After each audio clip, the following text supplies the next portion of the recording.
Okay, everybody, welcome to another episode of On the Wrist from Off the Cuff. This is actually a subsection of that called Wristwatch Rambles and Rants, which is actually a sponsored segment brought to you by the one and only Wrist Candy Watch Club. I try to be as transparent as possible when I do sponsored content or anything that's paid whatsoever. So, of course, I'm not reviewing their straps in the video. I'm just mentioning their fine company. And they are, of course, giving me some motivation to make this great video. So today's talk kind of came up when I realized the last couple of kind of divers that I reviewed had Sapphire bezel inserts. And it's one of those things you kind of assume, oh, Sapphire bezel insert, really legible, a lot of lume, this and that. But honestly, there are quite a few differences. So with that said, I figured, hey, why not just grab a batch of, some of the more recent watches that I reviewed or liked that had Sapphire divers bezel inserts and just see how they all kind of perform, what's the difference, and whatnot. So it's kind of this is by the seat of my pants, guys. This is very much off the cuff, all right? No notes here, so pardon me if I mess up any of the details. Just check out the full reviews on my channel history if you're really interested in getting down to the nitty-gritty of any one of these in particular. But for me, this is really more so to kind of showcase just a good selection, because there's a lot of people that are into that clearly it's a very popular option. There's look at all these watches with Sapphire divers inserts. So with that said, let's actually zoom the camera out a bit and start getting these pieces in hand and just take a closer look. All right, guys, now these are a wide range of types of watches. I mean, generally they're all, independent brands. Some would even consider them maybe all micro brands. Yema, it's been around a little while, so maybe some would consider that a heritage micro. But generally, these are all really cool looking dive watches that have illumined sapphire bezel inserts, and but at the same time, they're also all quite different. So, with that said, where should we start? Let's see. We're going to channel the inner Ouija board here. You guys will use your mind. Tell me which watch you want me to pick up first. I'm getting some senses. The diver gods are asking for me to grab this Helson. Why not? Many people know Helson for their outstanding lume. Also, another thing actually with this group is these are all relatively compact divers, all at 40 millimeters or below. So another thing maybe some of you guys might like to see all these together. Now, this is a very basic setup. Again, it's just pretty much color matching the dial color to the bezel insert color, fully lumed and just oozing lume. Right, this thing is, the lights are completely on, and you can see this even has quite a little, just a tone and a hint there of the C3 that's powering it. And it's not to the point where it's like super green and off-putting. It's actually just kind of nice looking, and almost like kind of a warmer, maybe ivory tone without being patinaed, compared to this Yema here, which honestly visually does appear a little bit more green looking. And that's one of the interesting things here, as you'll notice once we get to the lume shots, because there will be a lume battle at the end of this. You're going to notice that, hey, the dials are one point of lume, but the bezel inserts are another point. So they can actually be quite different. Also, some things to note, a lot of different types of clasps within this group. So maybe, hey, let's check that out. A little ratchet action there. Not too shabby. And then you have something over here, which is a little bit more traditional. Let's pop the Yema. All right. Boom. So that's the dive extension there. Still milled, still nice, whatnot, but, very standard in comparison. And then you're going to have some that honestly don't even have any type of ratchet. It's very standard. This is so standard, you're gonna see this clasp across several other watches.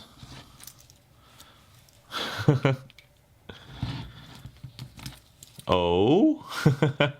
So yeah, that V buckle, you know, it does the job. It works. It's handsome. It's milled.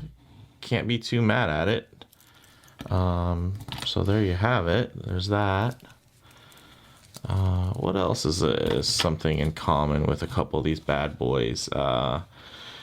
You could see, oh, I already grabbed that one. The multi-link, right? Different types of links. You got flat links, you got multi-links with the beads of rice, with that kind of mesh-like, or you can get, you know, H links, or you can get something standard, kind of 3-link oyster style. And then here's a very standard clasp. You know, out of the group, this is probably the most standard looking one here on the Dorenzo. It's funny because it is probably the least standard looking when it comes to the visual aesthetic at the case. And that's one of the things I kind of mentioned within the review. That kind of sparked this is, you know, for as gorgeous as this is, it's kind of an interesting choice that they went very basic with the bracelet and clasp. They're still a great watch. Happy to have it in the collection. Don't get me wrong. But then you have some more advanced type clasp setups, like the Zelos here, as you can see. No micro adjust holes, just this little guy right here. Boom. Get a couple clicks out of that if you want. Couple, basically pull it out, put it in. Not too shabby. A little sharp, but hey, it does the job. It does it well, and man, is that an attractive dial and bezel layout. And then you got something like, oh yeah, the Daddy. I mean, this is, you know, one of the more enticing watches I've ever had the pleasure of featuring on the channel. I actually do have a blue dial one on pre-order, and this is the bracelet and a final prototype as far as the clasp goes. Now this, you don't even have to open to loosen. Check this out. You press the button. Bam. That is what's up. That is gorgeous. So then you can just, if you want, you can just click it back in, or you can push it for a little smoother action there to put it back away. But man, okay, so there are some differences here. There's levels to this game. Also, when you think of something like the flat polished links, you know, for those of you that maybe just look at something at a glance, the thing that sets this apart from more typical flat polished links are the bevels. Look at the bevels and all the angles on every link. Now, when you look at something like the Richard Legrand, it's just flat. You see that? It's just straight up flat links. Looks great, don't get me wrong, but ultimately it's more simple, it's easier. It still catches the light in a very similar way, with just less facets to catch the light and play with. Similar to something like you'd see on a Laurier bracelet, being just very basic, flat link.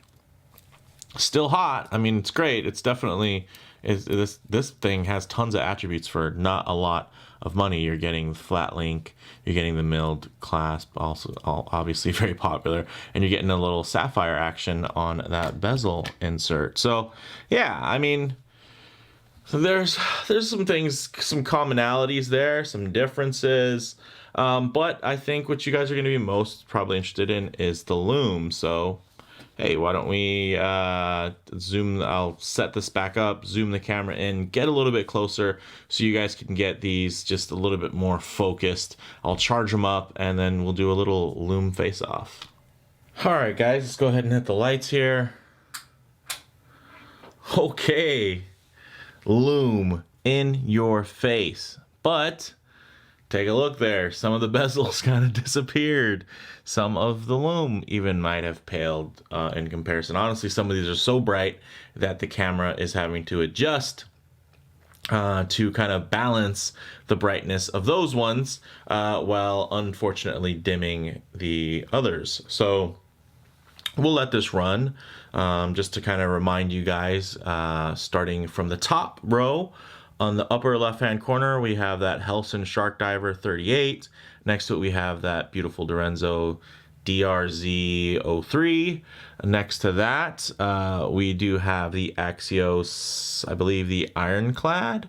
And then after that, we have the, geez Louise, what's the name of this bad boy? It's a great watch. Newmark. It's Newmark 71. And then we go down to the next row. We're getting the Yema. And then next to that, you have the glorious Helios. Next to that, you have the Zelos. And next to that, you have the Richard Legrand. So, as you can see already, initially some stuff has faded, but this isn't going to be one of those weird timed ones, because honestly these haven't received a full charge. A full charge is them being out in the sun for like 10 minutes. This is just me having them underneath the studio lights for a bit, and then also hitting them with a flashlight. But what I'll do is, because we all know you want this, you love this, guys, low light transition, because you're not always going to be out in the middle of a field enjoying direct sunlight. Sometimes you're just going to be, walking in and out of a building, maybe underneath an overhang, maybe underneath a leafy tree, or spending time within your favorite vehicle. So the low light transition is really meant to give you an idea of how those colors render, as well as just gauge how legible these are in transitional lighting. Because pitch black, you get an idea, and then fully lit, you get an idea, but what about in between? How legible is that? And you can take a look at the way some of these colors and finishes play off of each other. Also, for those of you that are very keen to brushing and polishing, when you take a look at this, you can watch the way the light glides over the finish and how uniform or ununiform it is. The more uniform, obviously, the finer the finish. But sometimes you'll notice things like a deep grainy finish, which is done purposely to look very toolish. And then sometimes you'll have almost kind of milky, super fine finish, which, obviously is meant to be more luxurious and classy. So really nice. Obviously these are lookers, but look at that. Look at that. Already there's some fade game happening. Not too shabby. Let me see if I can actually, while I'm over here, let me see if I can find, I got a little black light little keychain guy here, and I'll turn this off. And I will try to shine that in a way. Oh, camera doesn't even want to focus on these bad boys. It's getting so dim. All right, so I'll throw this out there so you can get another idea of where it's supposed to be loomed. So we'll take a look at the Richard Legrand. You can see it actually is loomed all the way throughout the bezel, although it doesn't necessarily shine so much that way. The Newmark, very nice and luminous all the way throughout the bezel as well, including those indexes.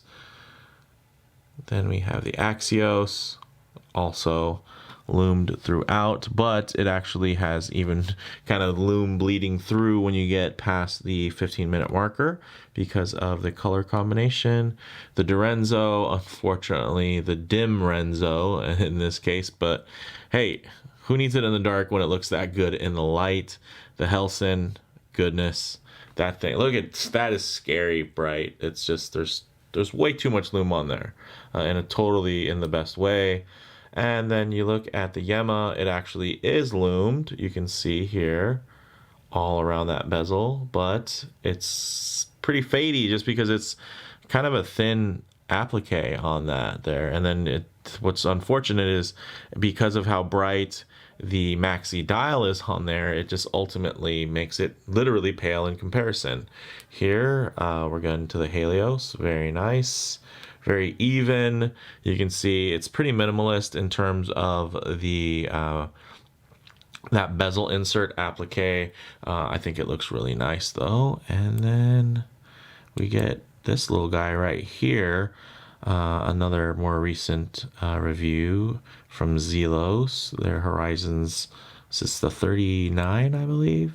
And that's got a really cool little feature where those first 15 minutes or so. Actually, it looks like maybe the first 15 actually has an extra kind of bar of glowing lume, which is really nice. You can see they're also using multicolor lume. You're getting the green basically on the indices and hands, playing off of the blue index around the outer kind of ring there, as well as the bezel insert. So yeah, these are good looking watches, guys. Again, how many of you are actually going to take these things into the depth? Who knows?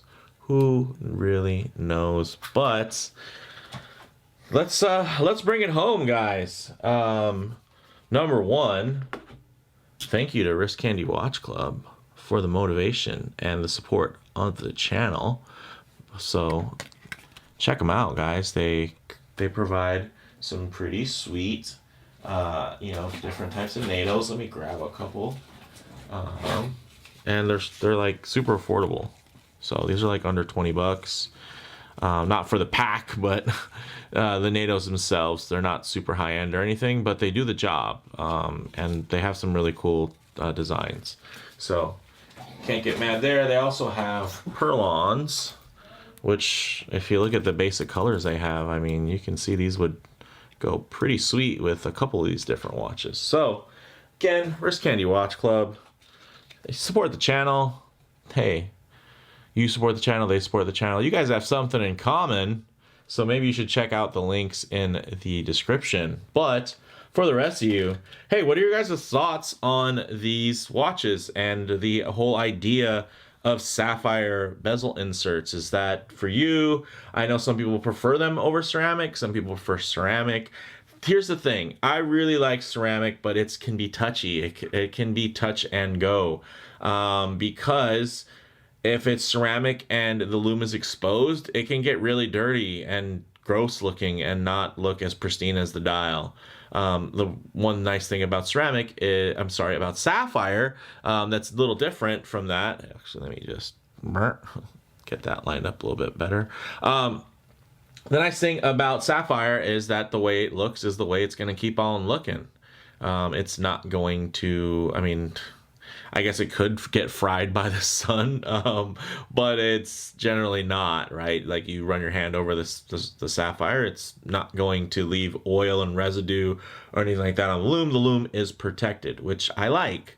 But one thing I really like about the ceramic is you get a little bit more of a play within the textures, because you can do a brushed ceramic, or you can do a matte ceramic blasted, or you can do a very high polished glossy ceramic. Here you're always going to get the gloss, but the nice thing is the gloss matches, because the gloss of the sapphire crystal over the dial and the gloss of the sapphire insert in the bezel are always going to match. It's going to have a very similar, very polished, cohesive look. So not necessarily a bad thing, but yeah, let me know your guys' thoughts. I think these are all sweet options. I have them all in my collection, so I guess I should recommend them. I wouldn't have acquired them if it wasn't the case. Although I am a bit of a hoarder, because I don't really sell my watches, I kind of just give them away or put them aside for things like this to kind of compare and contrast and use for the channel, so that we can have some data points to understand, hey, what are the standards and what we're looking at. All right, guys. So again, with that said, let me know what you think in the comments below. If you liked the video, please do hit like. And if you haven't already, please subscribe for more content just like this. And hey, don't get mad because I didn't put these on my wrist. Just look on the channel history. You'll get full wrist shots. You'll get a bunch more rambling, and you're going to get a ton more specs on each of these watches, including the price, availability, and everything you need to know, including the brand history and just general aesthetics. So with that said, guys, hey, thanks for checking in. See you in the next one.